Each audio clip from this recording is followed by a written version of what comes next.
Hi friends, రీసెంట్గా టాలీవుడ్లో ఓ cinema trailer గురించి సోషల్ మీడియాలో హీట్ పెరిగిపోతుంది.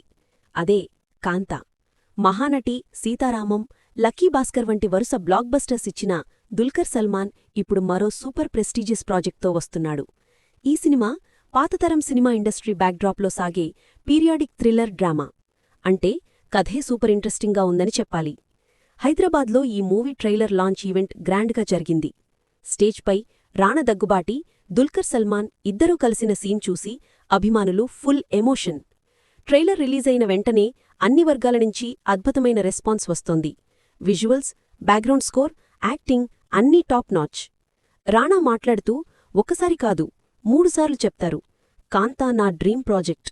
ఇంత గొప్ప సినిమాను నిర్మించడం తనకు గర్వంగా ఉండన్నారు. తన కెరియర్లో ఇది ఒక స్పెషల్ మూవీగా నిలుస్తుందని స్పష్టంగా చెప్పారు. రాణా మాట్లాడుతూ మరీ స్ట్రాంగ్ లైన్ చెప్పారు. ఈ సినిమా విడుదలైన తరువాత దుల్కర్ సల్మాన్ను అందరూ నటచక్రవర్తి అని పిలుస్తారు. ఆ మాట విన్న ఫ్యాన్స్ చప్పట్లు, హర్షధ్వానలతో హాల్ షేక్ అయింది. హీరోయిన్ భాగ్యశ్రీ బోర్సే గురించి కూడా రాణా ఆసక్తికరంగా చెప్పారు. మొదట ఆమె ఆడిషన్కి వచ్చినప్పుడు కాస్త అనుమానమొచ్చింది. కానీ ఆమె నటన చూసి షాకయ్యా. అంటే రాణా మాటల్లోనే కాంతా టీంకి ఉన్న కాన్ఫిడెన్స్ క్లియర్గా కనిపిస్తోంది.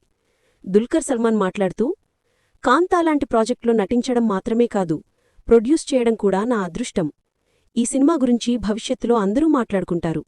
ఇది నా కెరీర్లో మైలురాయి అవుతుంది అని చెప్పారు. అంతేకాకుండా హైదరాబాద్ ఆడియన్స్ ఎనర్జీకి ఫిదా అయ్యి, మీరు థియేటర్కి వచ్చి సినిమా చూడాలి, మీ రియాక్షన్ మాకు బలమిస్తుంది అన్నారు. ఇప్పుడన్ని దృష్టులు నవంబర్ 14పై. అందుకే ఫ్రెండ్స్, ఈ కాంతా సినిమా దుల్కర్ సల్మాన్, రాణా, సెల్వమణి సెల్వరాజ్ కాంబినేషన్లో ఎంత పెద్ద విజయం సాధిస్తుందో చూడాలి. ఇండస్ట్రీలో మరో సెన్సేషన్ రాబోతోందా, లేక కొత్త మైలురాయి కడుతోందా? Wait for November 14.